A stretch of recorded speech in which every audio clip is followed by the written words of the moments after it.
us actually to segueing right into the show today, actually. Think about it.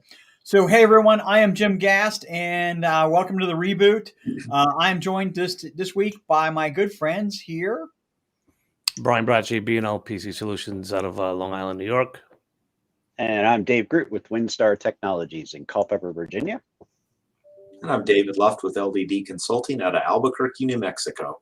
We are all over the country here, guys. Is it warm over there today? No, we had a big snowstorm. Oh, wow. Well, Texas was getting some snow yesterday. I'm in Cincinnati, and honestly, this is the area of the country where the weather just can't make up its mind. We are on a running trail. No. That's Virginia. If you don't like the weather, wait an hour. It'll change. That's Cincinnati, man. It's horrible. Now, do you know how David Groot, you're the chili pepper capital of the world? Yeah. Is that what you say? Yeah. We are the weather confusion capital of the world. So, well, hey, everyone, we are on the Reboot here this week to talk about the 3 ways to tell if you've got a good IT company. Why? Well, it comes to us that, a lot of people are looking at IT companies. Either you're trying to evaluate whether they're doing a good job for you. Do they get your stuff fixed? Are they timely? You could say that about any IT company, or maybe you're looking to switch. So maybe you're reevaluating where you're at. Maybe you're looking to switch. Maybe cost is a concern, so on and so forth. But if you just look at IT companies with, they say they got great service, the price is right, you're really missing out on the important stuff on how to evaluate a good IT company. We all know it. Us four all know it is so easy to put a sign in your front yard and say, I'm an IT guy. Bring your computers here and I'll fix them, or I'll come to you and fix them. Anybody can do that. And sadly, that still happens to this day. But that does not make for a great IT company. So we're going to talk about that. Guys, anything to add? I'd love to hear your input. Well, I mean, I think it's far and away more important than just a price matter, right? It's more about making sure that IT person understands the culture of your business and the needs of your business, and then is able to provide those services in a way that's going to be efficient and done reliably, consistently. Yep. I've had my company 25 years. What about you guys? I'm 25. Yep. Was it anything the same as what it is today? Oh, no. The main operating system is still Windows. Sure. Oh, come on. It was DOS. I thought it was Novell. No, that was the networking operating system. Yeah, but that went right along with Windows 3.11 for workgroups. Oh, that's right. No, I mean, back then, when we started these companies, it was just about fixing the stuff, keeping it running, making it networking, making sure people have access and resources. That hasn't gone. But what are some of the newer complexities that IT companies need to be bringing to the table for their customers? Security. Look, Jim, I got to say, it's not fair really to make a comparison to 25 years ago, right? No. The way people were using computers, the way businesses were using computers 25 years ago versus what's happening today, like totally 2 different worlds, right? I mean, we used to fix computers and servers and stuff, but now it's like David said, it's security. Why? Well, because it's the people who are on the internet, literally every part of them, so it's 10 times more complex than it ever was. And because you brought people into the mix, that makes it even more complex. Yeah. More people. When you start talking about price, if you're doing it off that, these security products cost money. And that's going to drive the price up. So if you have the lowest price IT guy, you really need to evaluate, is that keeping your company safe? Yeah. What about business services outside of cybersecurity? Do you believe that IT companies should act as either somewhat a business consultant in the area of technology? I believe Dave. should be a part of the partnership. Brian, go. Yeah. So you want to kind of, and this can, I understand people that don't believe in this philosophy. I, for one, in some ways don't, but to have one company handle everything, right? I mean, that's kind of like our goal is to listen. Let us handle your phones, your network, your computers, your office accounts, and your licensing and all that stuff, asset management, and the VCIO services. I mean, the list goes on and on and on what you can provide. And if you're adequately staffed to do that, that's a great thing, right? But what I do, as you know, when I look at my vendors, there's some vendors that do a lot of this stuff, and I'm like, and me as an owner, I'm like, I don't want to put everything in through one vendor. I want diversity. I want to be able to have different options and keep my options open. But to be honest, though, I think the clients would prefer one company to handle everything for them. I mean, it's to the point now where we're getting calls for stuff that we're not handling, and we're like, you know what, we'll take that over for you. And I think that's what they want. I kind of see the IT department as becoming the general contractor, right? Like of the building project, right? Like you're Brian, we may not be doing the electrical work, but we're monitoring who's doing the electrical work, and we're hiring who's doing the electrical work, and we're vetting who's doing, and so that becomes very, very important. And if you're not allowing your IT people, whether it's outsourced or internal, to be a part of the strategic planning of your business on a regular and good, efficient, open, and transparent communication, I can't say enough adjectives there, you're really missing the boat. You're hurting yourself. It's like, if you can't trust your IT person, get a different one. But you need to tell them everything, because if they're good at what they're doing and you're telling them everything, they can listen to those things, and they can provide you the best advice and solutions and strategy to help achieve those goals at the quickest pace for the least cost with the most result. That is way number one of the 3 ways, without a doubt in my mind. It should not be, we just fix your computers. Today, and you're right, David Groot, you cannot compare today fairly to 25 years ago. The major difference, there's a lot more moving parts.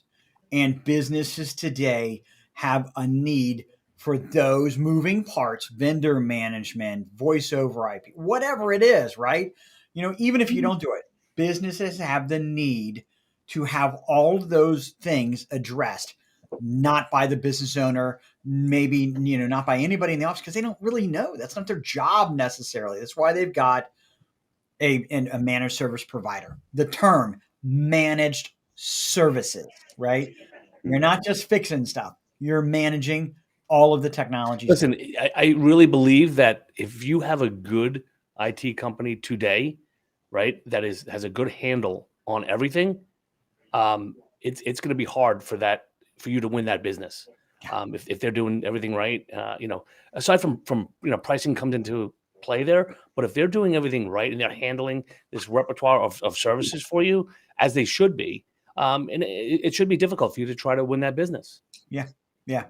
It would, and it's a partnership, right? It's exactly. It's like a key personnel on your team. They're not going to be perfect all the time. You're going to have problems. They're going to have shortcomings, and you're going to have to come together for that key personnel. And if at a certain point it gets to be too difficult, you got to look elsewhere. But whoever you look for, you have to ask them, can you handle all aspects of my business's technology and my anything, right? I think that becomes so important. The reason behind that is because technology touches every aspect of our world today, right? I mean, down to like ordering toilet paper. It's and so every little bit, cybersecurity, big topic. Everybody's talking about it. They're always worrying about it. But the bottom line is cybersecurity is a people problem, right? It's everywhere. Technology is everywhere. So we're all impacted by that. And the point I'm trying to make is your business. I mean, if you think you don't have a need for technology, or you're not using technology in your business because there's not a computer sitting on your desk, then you're wrong. You're mistaken. There's technology all over the place, and you just need to be making sure you're utilizing that for the most of your business. You got it. Let's go to what I would like to talk about. Reason number 2. Okay. Please. And it's not cybersecurity even for that matter. No, right. It touches on a little bit. But if this company is a reliable, serious business that you have, shouldn't they have professional liability insurance? Shouldn't they have cyber liability insurance for themselves? What do you guys think about that? Absolutely. I wouldn't do business without it. I love it. I'm just like, wow. Yeah. Yeah. Definitely, cyber liability for your sake, not to mention theirs. Yeah. But yeah, I mean, look, as Brian mentioned, you cannot, IT for a long time became a commodity technology, and people looked at it as strictly price. And I'm sorry, you can't do that anymore, because it's about making sure that it can actually be delivered. If somebody's telling you that they can do something for a third of what every other company is telling you that they can do it for, there's a problem there, right? They're either not doing it, or they don't understand what it is that you're asking them to do, or they're doing it way inadequately. One of those three, and none of them's good for you. That's right. That's right. What about I mean, David Luff, do you have any opinions on the extent of a cyber on liability insurance? $1 million, $5 million? What do you guys think? It really depends on the company you're working with, the company sizes that you're working with. If it's mostly small businesses, it could be lower. But if you've got, I mean, we've got a very large healthcare company, and the problem is, because I have cyber liability insurance, it doesn't mean that I'm inadequate. It just means that there are people, and that's the problem. You can click on an email and boom, there's a problem, or they could go to a website. And so you just need it. It doesn't mean that you're doing a bad job, but depending on the size of your customers, you definitely need relevant insurance. You need vehicle insurance too. It doesn't mean you don't have to drive. It just means that when something happens that wasn't in your control, then you're able to recover, right? I mean, are you guys having your customers ask for a certificate of insurance? COIs? No, but we're filling out a ton of cybersecurity insurance now for customers that are getting it. Yeah. So let me make sure I understand that, Luft. So what you're saying is your customers are asking you to prove that you have cyber policies, cybersecurity minimums? No, they're getting insurance for themselves, and they're asking us to fill out the forms. And the thing is, my customers don't ask me if I have cybersecurity insurance, but I don't care, because I want to protect them and me, whether they ask for it or not. I care enough about their business that I want to make sure we're protected. Yeah, I like to actually tout our insurance policies and our security and so on and so forth. I've got in my building, you can't get into my office without key card access, physical access. I brag about that. Because most IT companies just come right in the front door. Nobody stops you. We keep our front door locked. You got to ring a doorbell, and somebody has to let you in. So this here little device will clone your little card, and I can walk in the door right behind you all day long. It's just a simple fact, though. It's a minimum security, right? You're right. I have a lock on my door. My door's locked. The only way you're getting in is kicking it. I mean, it's just that simple. All I'm saying is that at least it shows some due diligence, right? You have controls in place. Yeah. You got to prove that you have controls in place, and you back those controls up with policies, and you back that up with insurance that you can prove.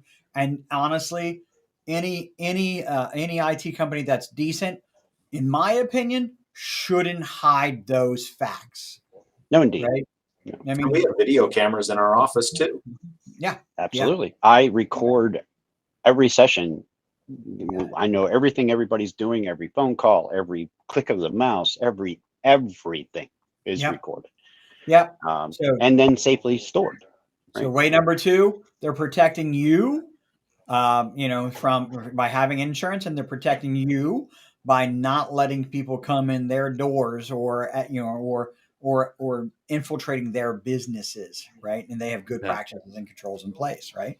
All right, guys, let's get to the big elephant in the room, the cybersecurity. Okay. Can I just, before we talk about that, go. I just got a couple of stats I want to just throw out. Get it. Hold on a minute. Let's do this. Hold on, guys. Let's do this. Get it. Well, all I want to say is that the IC3 Wait, where did I report. go? Where did I go? I'm still here. the IC3 crime report from the FBI and the Internet Complaint Center was released yesterday. Okay, so 2017, we had 301,000 incidents for a loss of $1.4 billion. Next year, $2.7 billion. Next year, 3.5. 2020, 4.2. 2021, $6.9 billion with 850,000 incidents. The numbers tell it, it's all right there. It's not going away, guys. It's getting worse. Yeah, and it's not. And David, would you say that those are reported numbers? That there's probably some wiggle room for the unreported? Oh, totally. This is from the place where you go report your cyber breach, right? The IC3 folks. But that's not. I mean, obviously, I think there's more people who don't report than who do. So same as car if you're accidents, saying right? 850,000, the reality is a couple million. I mean, like that's what you're talking about. Yeah. So let's frame up the cybersecurity conversation, though. Let me put a frame around it because you can bring up that's some great statistics. So when I'm talking about cybersecurity, what I'm saying is the products and services that IT company is bringing to bear for their clients on their systems, right? Not our own, not the things that we use. Okay. We have to have more, right? I'm talking about the technologies and the tools and the services that they are recommending to their customers every single day. And so I know you guys have a lot to say about this. Go. Go ahead, David. I was going to let you guys talk first. I was trying to be polite. He's holding back. I'm Let's get David ready to go. blood pressure medicine first. Okay, David Groot, we're going to get your blood pressure medicine first. Go. Yeah, no, we're good. Hey, there's so many different things you can say, but like I continue to do first time appointments with clients or prospects, right? And we continue to see over and over and over again when we ask the question, is your current provider providing you with cybersecurity solutions? And we talked to them and they said, we're all covered. And then you start asking more questions and they don't know and they don't understand. Say the name of that company. You can't say the name of that company. Please don't say the name of that company again. What company? Never mind. You didn't catch the joke. They will if they watch the show. Okay. I'm not even, I guess I'm all covered. That's all right. Okay. I mean, look, so the bottom line is what used to be, standardized or basic remote management and monitoring and patching Windows, those things are all still very important, vulnerabilities. But like we have a new thing in our industry we're trying to use to fight this. It's called least privilege or zero trust. We're moving more in a direction of artificial intelligence and machine learning where things are going to start learning on the fly. They're already doing it to some extent, but it's going to get even more crazy where our firewalls and our routers and stuff are making up rules on their own as things go, because that's the speed at which these threats are taking place. I go into Cyber Career Center here in our town, and I talk to young students who are in the cybersecurity class. And every time I walk in there, I ask them, how many of you in this room think you could stop a ransomware in process? And they all raise their hand. And then I show them how long it takes to infect your hard drive. And like, you can't get your hand to the mouse quick enough to do anything to stop that attack. There is no room left in this world for incompetency and lack of regard for the cyber threats that are out there. I gotta interject here, David. I know you're on a roll, but I gotta ask you a question. And so I'm an IT guy, right? Yep. I'm not splicing. I'm just some random IT guy. Sure. Okay. Here I am fixing computers every day. Happy. The customers are happy. They get great service, right? Is it plausible still for me to say, I don't touch any cybersecurity? That's on you. I recommend antivirus and firewall and patching. That's all. That's not my responsibility. Is it realistic? Because they could argue a managed security service provider should be doing that. So if you're an MSP, which is just a managed service provider, can you say we're still hands off on security? Should you accept that as the business owner? Okay. Anyone. Well, that goes back, that would go.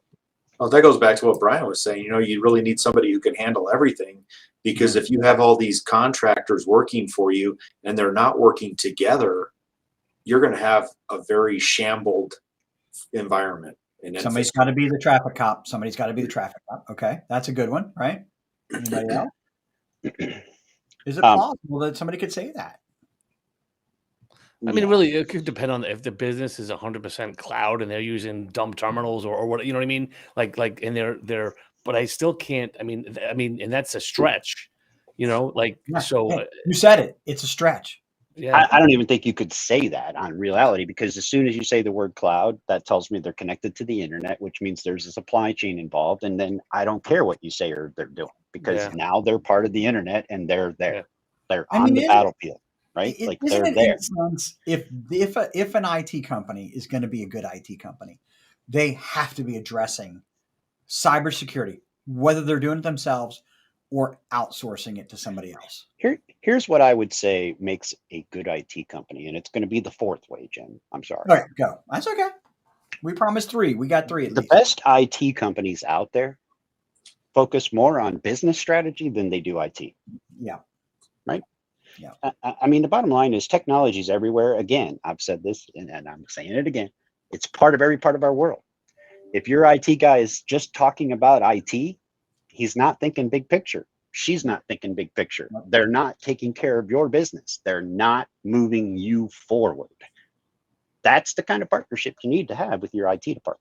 Yep. Yeah. It is a business service nowadays. It's not a maintenance service. Yeah. I will say one other thing, if I may, and then I'll you may say as much. By the way, none of us think you hog the show. By the way, because we love sure you do. We love it when you talk. Don't you guys love when he talks? I love when he talks. Mm-hmm. Yes, yeah, absolutely. Love is a strong word, but I'm fond of it. Here's my take on the whole. Should they be taking care of security, or should they say they're hands off security, or any of that kind of thing? Listen, the company is certainly under their own prerogative to say they don't want to deal with cybersecurity, although I think that's kind of stupid, but okay. You don't want to have the liability, the responsibility, the whatever. You're not skilled, your talent set's not there.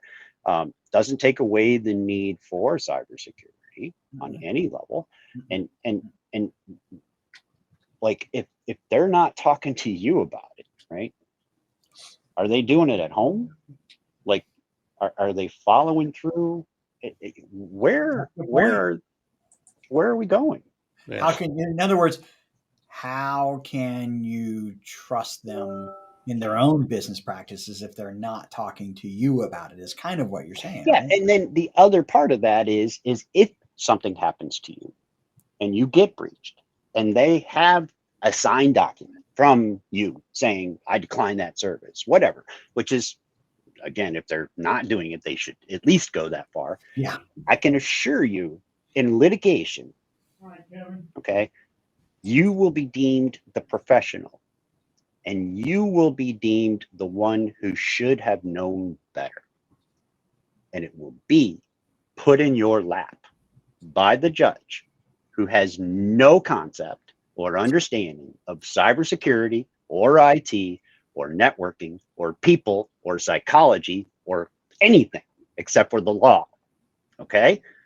If you want your future decided on that, off you go. The industry today, if you're an IT guy, as a consultant of sorts for businesses, that is not specifically to an application or a copier, but if you're a general consultant, the accepted perception today is that you're handling cybersecurity. What does that mean? I don't know. It has to be defined. You almost have to make a full-time job to change the perception for your company. At I don't do it, and scream it on the mountains for you to have to waive that perception from whatever client you have. Because if my customer gets hacked, and I'm even providing antivirus, who are they calling? Who are they calling? if my customer gets hacked and they don't have antivirus, Yeah, who they calling? Yep. Who they calling? Yeah. The perception is the computer guy. Yeah. So you can't put your head in the sand. Negligence. You can't put your head in the sand. They call that. What's that again? They call that negligence when you're aware of a step you should be taking and you don't. You can waive it. You can waive it, but there's a full-time job just in waiving that, right? Yeah. All right, let's give a couple of really quick. What's the gain? Like, what's the gain from waiving it, right? Like, think about what you have to lose. Yeah. That's the part that you need to be talking about. Right. So, way to tell. 3 ways so far. We kind of have 4, right? What are they? Are they providing a business service, or are they just fixing computers? Are they covering their butts and covering your butt, right? With insurance and in practices and policies? Are they using cybersecurity technologies, right? And are they taking responsibility and not just putting their head in the sand for those things? What about, guys, let's get some of the more basic ones, right? Answering the phones as live as possible, or live, right? Pretty important. Or do you got to put a voicemail message on and wait for them to call you back for 3 days? Two of the last 3 people I spoke to in the last 2 weeks, prospects, called us because they have very poor response time from who they're using now. And by poor, I mean 2 hours to respond to a ticket. And, holy cow! Yeah. Wow. And the other one just says that it'll be days before they hear back. And listen, you laugh, but it still happens. You know what? It just shows poor processes is what it shows. Yeah. That's also the maturity of a business and processes. And are they sitting with you? Listen, sit down every quarter, twice a year, once a year. And you know what I do? I talk about where we're good. I talk about where I think we're weak with our clients. Like this is, and then let me know where we can improve. Have those conversations. Be candid about it. Honesty. Yeah. You know what? There's another one. So you can say like, this is like 6 or 7 or whatever. In my opinion, non-technical communications. We said it's a business consulting service, really. Okay. So shouldn't you be sitting down on a regular cadence with your business consultants, technology consultants, and having a strategy session, an alignment session, a management session? Go. What's that again? Alignment, right? Strategy alignment. We're aligning the technology to the strategy of the business. You got it. You got it, guys. Well, listen, we're at 27 minutes, guys. I think we could beat this one up. I think what I'd like to do next week, if you guys are open to it, I'd like to talk about some of the more advanced, applicable cybersecurities right above that basic level. That thing that IT company should be bringing to bear for them. You guys game for that? Mm-hmm. Yeah, I think that'd be a good conversation, a nice segue from here. So, well, listen, everyone, thanks for joining us on the Reboot. Again, we're on the Reboot every Wednesday at 1:30 Eastern time. We have a great time doing it. We hopefully this information is very valuable to you. And if you have questions, you can put them in the comments somewhere, whether it's on Facebook, YouTube, or LinkedIn. And I thank you all for participating. Again, this is always invaluable. So thanks a lot, guys. I tried to keep it calm, guys. I'm sorry if I got a little carried away, but well, you did great. Nope. We're gonna get you a blood pressure meter. Don't worry. I got my little cuff right here. It's doing okay. All right, everyone, have a great week. See you. Thanks, everyone. Have a good week. Take care.